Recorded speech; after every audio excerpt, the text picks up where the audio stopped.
chance of happiness as if she were to be studying his character for a 12-month. Happiness in marriage is entirely a matter of chance. If the dispositions of the parties are ever so well known to each other or ever so similar beforehand, it does not advance their felicity in the least. They always continue to grow sufficiently unlike afterwards to have their share of vexation, and it is better to know as little as possible of the defects of the person with whom you are to pass your life. You make me laugh, Charlotte, but it is not sound. You know it is not sound, and that you would never act in this way yourself. Occupied in observing Mr. Bingley's attentions to her sister, Elizabeth was far from suspecting that she was herself becoming an object of some interest in the eyes of his friend. Mr. Darcy had at first scarcely allowed her to be pretty. He had looked at her without admiration at the ball, and when they next met, he looked at her only to criticize.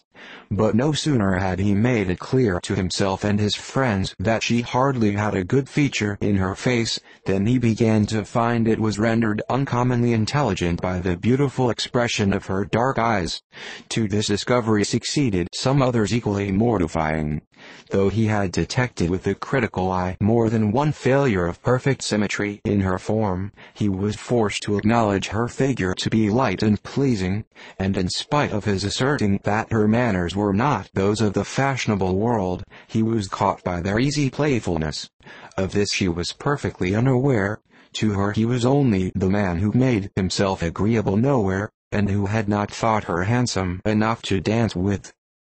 He began to wish to know more of her, and as a step towards conversing with her himself, attended to her conversation with others.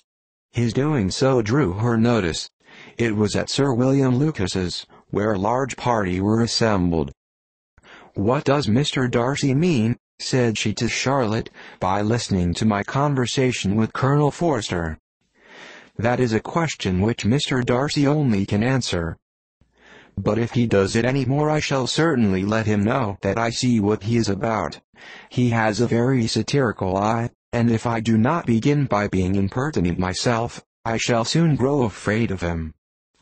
On his approaching them soon afterwards, though without seeming to have any intention of speaking, Miss Lucas defied her friend to mention such a subject to him, which immediately provoking Elizabeth to do it, she turned to him and said, "Did you not think, Mr. Darcy, that I expressed myself uncommonly well just now, when I was teasing Colonel Forster to give us a ball at Meryton?"